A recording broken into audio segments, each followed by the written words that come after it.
So Brittney Griner and Paul Whelan might finally have a path home. During a phone call yesterday with Russia's foreign minister, Secretary of State Antony Blinken said he pressed the Kremlin to accept a substantial proposal for the two Americans' release. Now, sources tell NBC News that this substantial proposal is a prisoner swap involving a Russian arms dealer. Now, Russia also wanted the release of a Russian national convicted of murder who's being held in Germany. But the U.S. dismissed that offer as not serious. So really, what does all this mean for efforts to bring Brittney and Paul home? Joining me now is David Whelan, twin brother of Paul Whelan, and Nayyera Hawk, former State Department senior advisor. Very pleased to have you both with me, especially you, David. I know this must be a very trying time for you. Nayyera, I want to start off with you. What do you make of Lavrov, who's essentially Tony Blinken's counterpart? What do you make of him suggesting to Blinken that the two sides return to quiet diplomacy on the issue of prisoner swaps? What does that mean? No, I think Lavrov is trying to buy some more time to do Putin's bidding here. The only reason Brittney Griner is in prison right now is because Russia invaded Ukraine. Brittney, who has been playing in Russia for more than 10 years, suddenly became a political target. She did something in carrying some, potentially, accused, because she doesn't even remember packing that in her bag. And even if she did have that, the amount of THC that she had is less than what people in Russia have and only serve maximum 2 months. So she's already served more time than what is criminally recognized within Russia. So it's a political arrest, and Putin's going to get what he can out of it, including a guilty plea from her and potentially an arms dealer in exchange that will help him in his global ambitions. Which is very scary. David, I'm curious, have you spoken to Paul since we last talked? We had you on a few weeks ago. Has there been any contact between your family, you and your brother? Yes, he's able to speak to our parents pretty much every day. And the day after Secretary Blinken's announcement, he let our parents know that he had seen it on Russian television. They were covering it just as well, and the prisoners had translated for him what was going on. How's he doing? How are his spirits? And is he hopeful right now? Well, I think he, like us, is cautiously optimistic. It's obviously nice to see the U.S. government not only talk about Paul's case being a priority, but also announcing that it has taken an action. But it takes a long time to get to that first offer, and I think there are many months yet to come to see if the Russians actually will come to the table and release Paul. Yeah, and indeed. My colleague here, Nayyera Hawk, has a question for you as well. I'm curious, is it helping or hurting your brother's case to have all of this attention on Brittney Griner? Well, I think it's helping. It's helping for the morale of Paul's supporters. Ms. Griner's supporters and advocates have been a huge boost because they have been very gracious in including Paul in conversations about Ms. Griner's release. So I think that that's been very helpful. And I can't see that it has complicated it. Each of these cases is going to be resolved individually, and it may be that both Paul and Ms. Griner are able to come home together. Due to the substantial offer, but we are also prepared that, just as happened in April, that Paul may be left behind again. And so we're grateful for the awareness that is happening in Paul's case and also for the 50 other Americans who are being held around the world.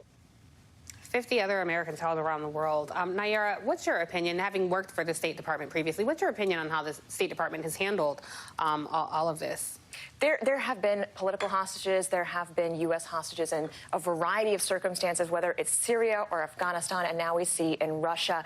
What we have seen, though, is that many of those individuals were working in the country, potentially with previous military or security connections. Brittney Griner is a little different because she was a celebrity in Russia as well, very high profile. And we know the only reason that she was in Russia is because she was not able to make equal pay here in the United States that NBA stars would make. So that points to the disparity in American life in a way that we typically don't see when it comes to wartime hostages. Yeah, which was terrifying. You know, there is a potential case where we see the U.S. government negotiating with Russia in this capacity. Does this put Americans at risk around the globe? Does this signal to other hostile nations that all I have to do is drum up some charges against an American, and then the U.S. will have to negotiate with me for things that I want? How does this impact us all as we travel? Nayyera, what are your thoughts? It's concerning, right? There are reasons why the State Department puts out notices of do not travel to these places, right? Yeah. And don't travel to Russia. Don't think that you're going to go into Afghanistan and change the world. You are going to be at risk if you are an individual American. Now, with that said, other countries are now issuing warnings about coming to the United States because of our gun control problem. So we have to recognize that we here also have our challenges that make other countries wary about spending tourist dollars here. Yeah. David, I asked you this the last time you were here, and I'm just curious if you could speak to your brother right now. In some miracle, he was able to see this segment with you here. What words might you have for your brother? Continue to hold on. This is the most promising activity that we've seen so far in Paul's case. We may be coming to the end, but he needs to continue to use his survival tactics to get to each day. Well, we look forward to bringing him home. Nayyera, based on your knowledge of this Russian regime, how do you think that Paul and Brittney might be being treated right now? Are there differences in how they treat male prisoners versus female prisoners? We've seen Brittney. She looks to be in good spirits as best as she can under these circumstances. She had a picture of her wife that she held up, which was touching to see. Actually, I want to play a quick soundbite from her when she was in court talking about her having to use Google Translate. For my producers, this is element 4. Let's take a listen. We had to use my phone and Google Translate for him to be able to tell me a little bit. There was a lady that was there that they said was an interpreter, but it was more just her telling me surname, sign, really short words. She didn't explain the content of the paper. Like, I didn't know exactly what I was signing. No, my rights were never read to me. No one explained any of it to me. Sad, scary. Very much so, and this is why the attention matters, because all of this now is something that Russia is aware is being watched closely by the United States. I hope that other prisoners are getting the same type of consular attention and access. I will say that the Russians are very aware of diplomacy and how to play the international game as well.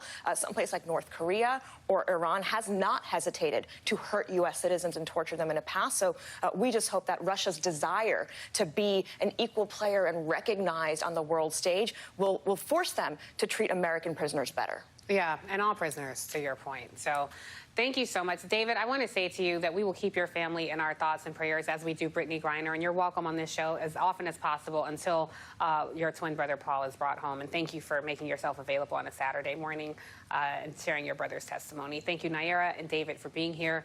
And coming up later on The Cross Connection,